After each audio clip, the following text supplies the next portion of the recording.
Assalamualaikum warahmatullahi wabarakatuh. Perkenalkan, nama saya Farafi Rahmat dengan NIM 23 14028. Pada hari ini saya akan mempresentasikan mengenai tugas saya, yaitu penerapan AI untuk deteksi dini risiko korupsi dengan infrastruktur energi pada hybrid fraud risk engine. Nah, untuk pendahuluannya, infrastruktur energi itu memiliki kontrak yang bernilai sangat besar, spesifikasi teknis yang kompleks, dan rantai pemasok yang sangat panjang.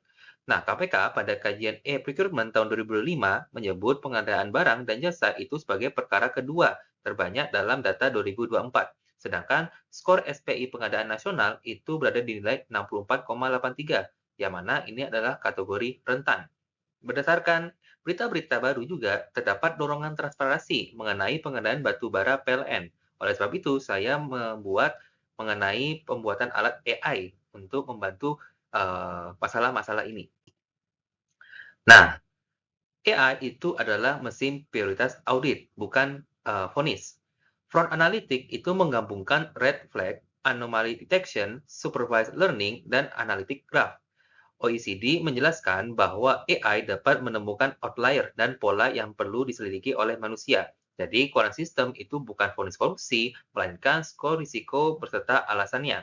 Prinsip ini itu sesuai dengan NIST AI Risk Management Framework, yang mana model itu harus valid, aman, transparan, dan dapat dijelaskan, menjaga privasi, dan tetap berada di bawah pengawasan manusia. Nah, risiko untuk itu tersebar di seluruh siklus proyek, di mana ia dimulai sejak perencanaan. Paket dapat dipecah atau volumenya dibuat berlebih. Pada spesifikasi HPS, syarat dapat mengarah ke vendor tertentu, atau harga tidak memiliki benchmark yang kuat. Saat tender, red flag mencakup single bid berulang, bid rotation, atau peserta yang memiliki rekening, alamat, dan perangkat terkait. Setelah kontrak, risikonya itu bergeser ke change order atau progres fiktif, mutu di bawah spesifikasi, invoice duplikat, pembayaran sebelum milestone, hingga kinerja aset yang tidak sesuai kontrak yang ada. Oleh sebab itu, akar masalahnya itu ada di fragmentasi, sampling, dan keterlambatan.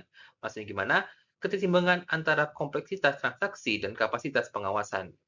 Audit itu masih banyak menggunakan sampling dan pemeriksaan periodik. Data tender, kontrak, dan lain-lainnya itu tersimpan di sistem yang berbeda.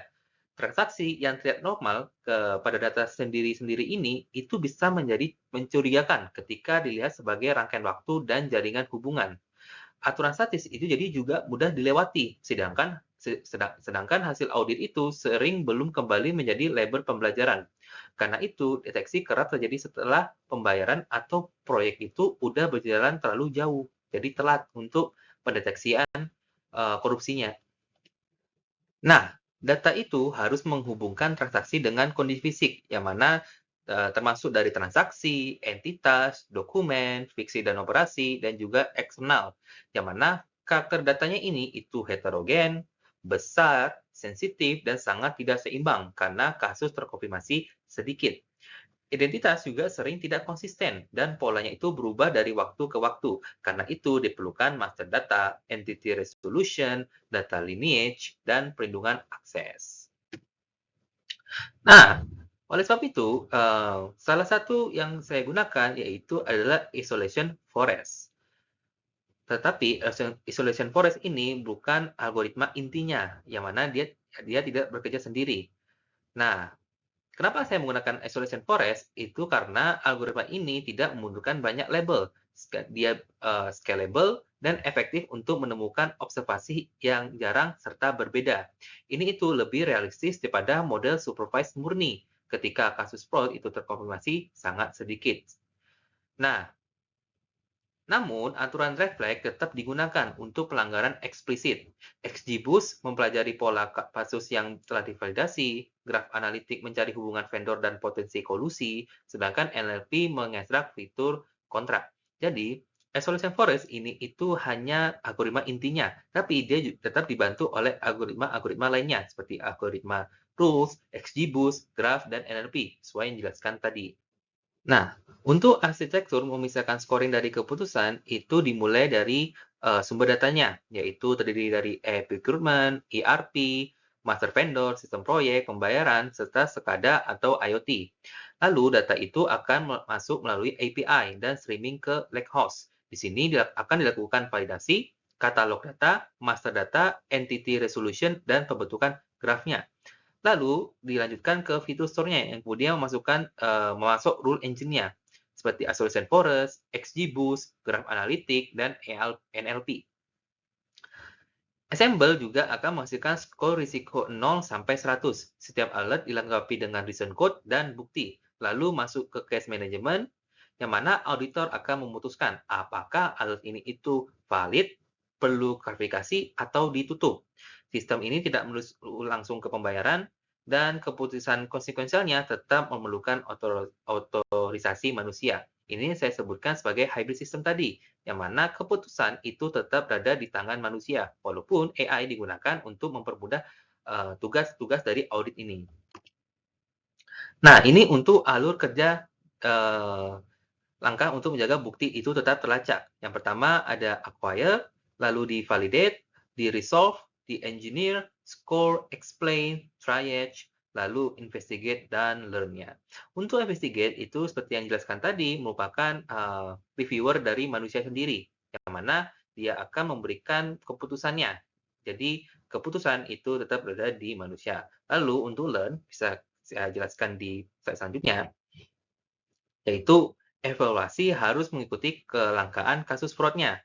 Data itu dibagi secara kronologis agar informasi masa depan tidak bocor ke pelatihan. Karena kelas fraud itu sangat jarang, metrik utamanya bukan akurasi, melainkan PRAUC.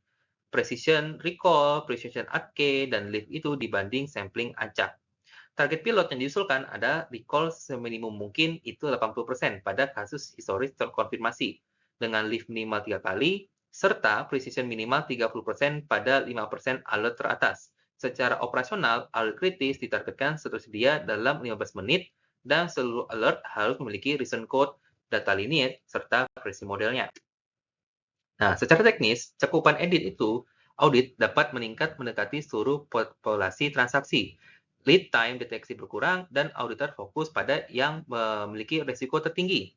Untuk leisure ekonomi, saya memakai nilai transaksi yang dipantau sebesar 10 triliun rupiah per tahunnya, yang mana memiliki capex sebesar 15 miliar dan opex 6 miliar.